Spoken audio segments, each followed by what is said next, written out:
Hey guys, welcome back to Feeling is Healing. Today I'm talking about how I'm doing 3 months after having come off Zoloft. As you guys know, I've been on and off Zoloft for 2 years now, and this most recent time I was on it for a year, and I decided to come off it because it just felt like time. I decided to come off it. If you want to know more about why I decided to come off it, check out my previous video, which I'll leave in the description below. So how am I doing now? Honestly, it's been ups and downs. There have been times where I've felt okay, thought okay, things are going well, not too bad. And there have been other times where I've been quite chaotic internally, in that fight or flight and in that sort of hypervigilant mode with intrusive thoughts swirling.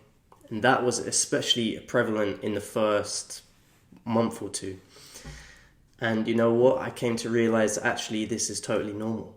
My body and brain are essentially in protest somewhat because they're so used to having this drug to somewhat stabilize them.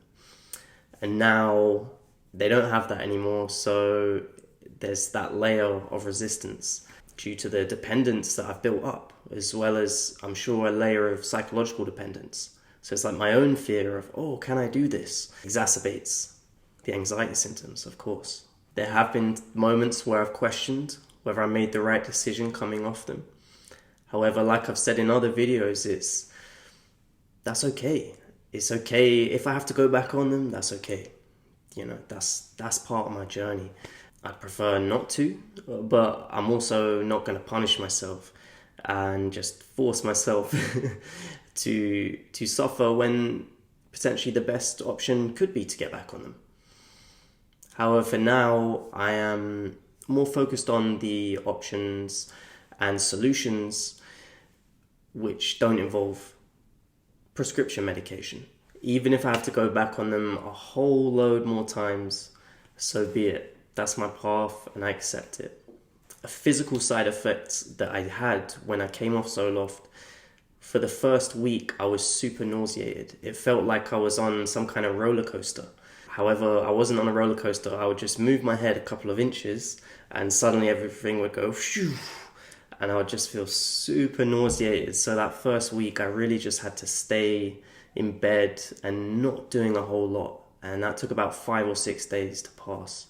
I also experienced quite a few brain zaps, and those also took about the same amount of time to pass. Something I know which Zoloft did for me was that it gave me more anger. I would get angry more easily and go into these sort of fits of rage and feel these intense combative sensations.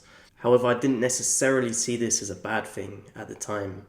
In the past, I've been more of a conflict avoider and a people pleaser.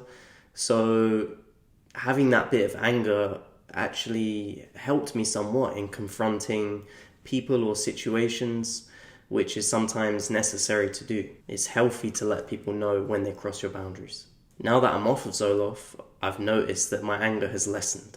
It still does come up, however, not to such a strong extent. On the whole, I am less angry, so that is something which I'm adapting to, as I saw anger as a useful tool in confronting the world. I could puff my chest up and put my guard up and go out to battle in the world, and it helped with not letting fear get the best of me.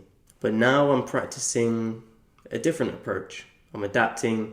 I'm trying what Brené Brown calls to have a soft front, strong back, and a wild heart, to see that I don't have to go into the world with my guards up all the time. It can be useful for me to sometimes have that guard up for that extra bit of protection. However, I don't need it up all the time. I can go into the world with a level of compassion. And as well have forgiveness. If I do fall, not expect myself to be perfect. If I do fall into a more timid or a more combative state, have self-compassion. Because we're all human, it's never going to be perfect. Another revelation I've had is that I have something to work on. And that is my fear of anxiety symptoms. I know that it's that fear which is my trigger. External things can intensify my anxiety. However, it's the anxiety itself and fearing that anxiety which creates this perpetual cycle. And I'm no longer trying to bury that truth, pretend it's not there. It's just for me to accept. And now that I've accepted it, I can work on overcoming that very fear. And that's something which I am focusing a good deal of attention on now, trying to surrender to that fear, to accept it. And also, I'm seeking out a therapist. I'm trying to find someone that's a good fit. I'm letting my pride go down. I feel like sometimes there might be some social stigma around getting therapy, that it means that you're weak, or especially for a man, it's like, oh, you're a man, you need therapy, you can't sort your problems out by yourself. There's this belief about it, right? Or there's this perceived sort of societal belief about it. However, what I'm coming to realize is it's really a sign of courage and strength to reach out and ask for what you need. Not only that, but it's a lot more time efficient. Let's say it's like with any skill that is unfamiliar and is challenging, if you have a teacher to guide you through, you will get there sooner. Once you get there sooner, it will allow you to flourish in other areas.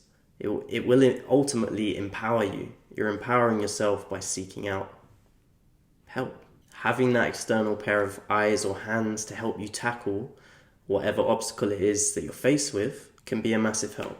And ultimately, it should allow you to move through whichever hardship you're facing that much faster. But don't get me wrong, I'd have to find a therapist that actually suits my needs. I have to find someone that is a good fit, which is not always easy. Sometimes you might have to go through a couple, but it's something that I'm in the process of doing. It really is all swings and roundabouts. A key thing for me on the healing journey has been trying to learn not to be so regimented. I can be so all or nothing. And it's amazing to work on speaking my truth, on setting boundaries, digging into shadow work, pushing my comfort zone. However, I think a key part in healing is looking at the relationship you have with yourself and working on improving that. It's like, okay, can I forgive myself for not being perfect sometimes, for letting something slide, or not being as assertive or standing up for myself in certain situations? Can I let that go and just say, okay, I'm in the process, I'm imperfect, and can I accept myself for being that way? And not only accept myself, but also love myself just as I am. See the good in me too. See that I'm imperfect, but not be like, oh, I'm imperfect. God, I knew I'm worthless. No, it's like, oh, I'm imperfect, and that's okay. I have plenty going for me too.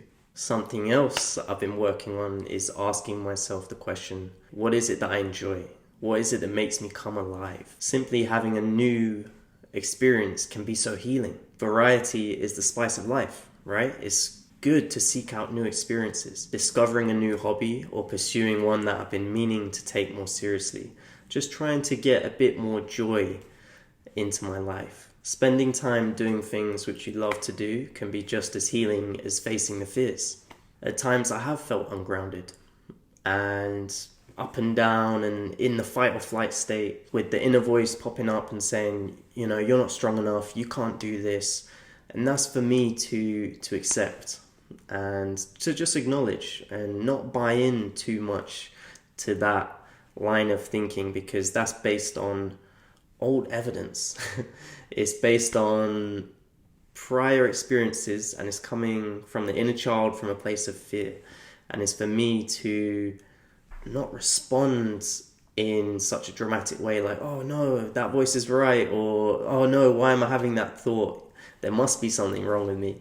It's just to sort of send compassion to it and keep going with what I value and what I want to do with my day and in my life. Building up that inner coach to say, you can do this, you have got this. And that is where I'll leave it for today. Thank you so much for watching, guys. Do let me know down in the comments how you guys are getting on, whether you're taking medication, you're coming off it, or just how you're doing in general. Hit the like button if you enjoyed the video, and subscribe if you are new. Thanks again, guys. Take care. Bye.